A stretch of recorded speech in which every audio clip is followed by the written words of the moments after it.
9C. Saya Ayatul Husna, absen 7 dari kelas 9C. Saya Sulfarkina Putri, absen 32 dari 9C. Saya Syamil Hamdan dari kelas 9C. Karya atau mainan dengan penerapan ilmu fisika hukum Pascal yaitu pada proses hidrolik ini adalah untuk memahami bagaimana tekanan bekerja pada zat cair yang berbeda di ruang tertutup. Pertama, tujuan pembuatan karya atau mainan dengan penerapan ilmu fisika hukum Pascal yaitu hukum Pascal pada proses hidrolik ini adalah untuk memahami bagaimana tekanan bekerja pada zat cair yang berada di ruang tertutup.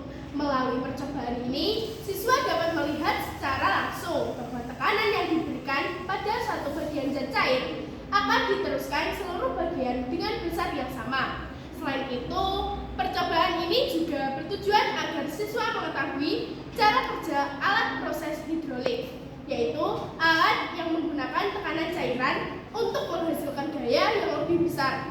Dengan memahami percobaan ini, diharapkan siswa bisa mengerti bahwa prinsip hukum Pascal banyak digunakan dalam kehidupan sehari-hari, seperti pada dongkrak mobil, rem hidrolik, dan mesin proses yang semuanya memudahkan pekerjaan manusia. Yang kedua, landasan teori. Hukum Pascal merupakan tekanan yang diberikan pada zat cair dalam ruang tertutup yang akan diteruskan ke segala arah dengan sama besar. Artinya, kalau kita menekan air atau cairan dalam wadah tertutup, tekanan itu akan menyebar ke semua arah, bukan hanya di tempat kita menekannya saja. Hukum Pascal juga digunakan pada banyak alat di kehidupan sehari-hari. Salah satunya adalah hidrolik. Pada proses hidrolik, tekanan dan cairan digunakan untuk membantu mengangkat atau menekan pada benda berat. Meskipun gaya yang dihasilkan kecil, hasilnya bisa menjadi besar karena tekanan tersebut diteruskan oleh cairan ke seluruh bagian alat. Jadi, dengan memahami hukum Pascal, kita bisa tahu bagaimana alat seperti dongkrak mobil, rem hidrolik, dan proses hidrolik bekerja menggunakan tekanan cairan untuk mempermudah pekerjaan manusia. Berikutnya adalah alat dan bahan.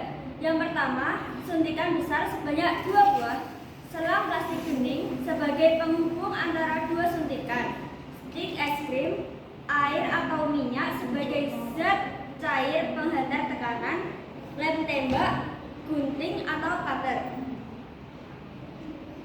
Cara kerja. Yang pertama, dua suntikan dihubungkan dengan selang. Salah satu suntikan berfungsi sebagai penggerak atau input dan suntikan lainnya sebagai penekan atau output. Antara dua suntikan itu diisi air atau oli sebagai fluida penghubung. Yang kedua, menekan suntikan pertama. Saat kita menekan batang suntikan pertama, cairan di dalamnya terdorong karena air tidak bisa ditekan atau tidak bisa dimampatkan.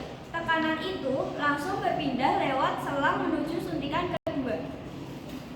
Yang ketiga, suntikan kedua ikut bergerak. Cairan yang terdorong dari suntikan pertama akan membuat batang suntikan kedua ikut bergerak.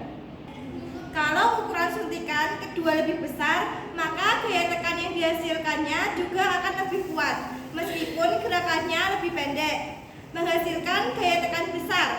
Nah, suntikan kedua inilah yang berfungsi untuk menekan benda. Biasanya bisa dipakai untuk menekan benda ringan seperti tutup botol, kertas lipat, atau benda kecil lainnya. Jadi, dari tekanan kecil di suntikan pertama bisa dihasilkan gaya tekan yang lebih besar di suntikan kedua.